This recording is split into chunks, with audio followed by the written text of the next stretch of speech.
আসসালামু আলাইকুম গাইস, আশা করি সবাই ভালো আছেন। আলহামদুলিল্লাহ আমি অনেক ভালো আছি। আজকে আপনাদের সামনে নতুন একটি রেসিপি নিয়ে হাজির হয়েছি। আজকে আমি করব ডিম ভুনা। ডিম ভুনা করার জন্য আমি কি কি নিয়েছি? ডিম ভুনার জন্য নিয়েছি আমি এখানে সিমের বিচি। সিমের বিচিগুলো আমি সুন্দর করে বেছে নিয়েছি। দেখুন, সিমের বিচি দিয়ে ডিম ভুনা করব। সঙ্গে থাকবেন, কোথাও যাবেন না। ডিম ভাজার জন্য এখানে আমি কড়াইটা বসিয়ে দিয়েছি। এখন আমি দিয়ে দিব সাদা তেল।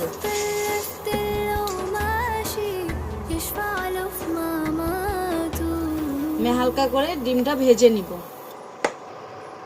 আমি ডিম ভাজার জন্য একটু সামান্য তেলের মধ্যে হলুদ দিয়ে দিচ্ছি, কালারটা যেন সুন্দর আসে।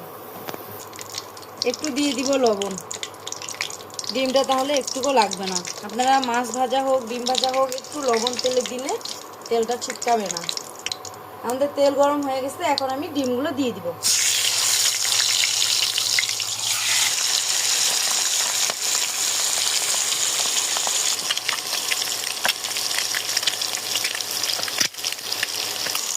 আমার ডিম ভাজা হয়ে গেছে, এখন আমি ডিমগুলো তুলে নিব।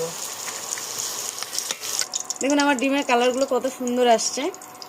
আমি উঠে নিয়েছি। এখন আমি ডিম ভাজার তেলের মধ্যে এখন আমি দিয়ে দিব পেঁয়াজ কুচি, কাঁচামরিচ কুচি।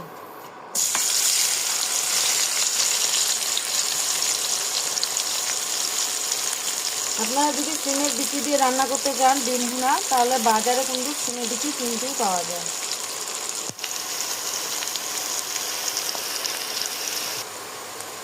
আমাদের পেঁয়াজ দেখুন কত সুন্দর ভাজা হয়ে আসতেছে। আমাদের পেঁয়াজ বেরেস্তা হয়ে আসছে। এখন আমি টমেটো কুচিগুলো দিয়ে দিব।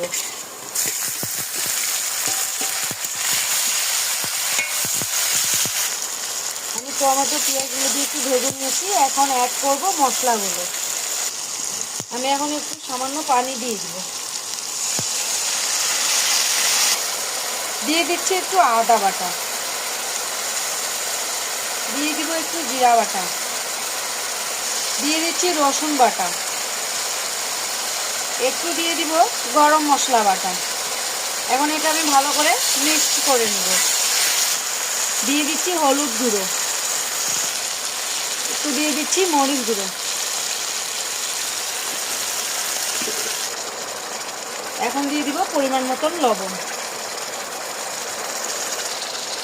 এখন আমি ঢেকে দিব।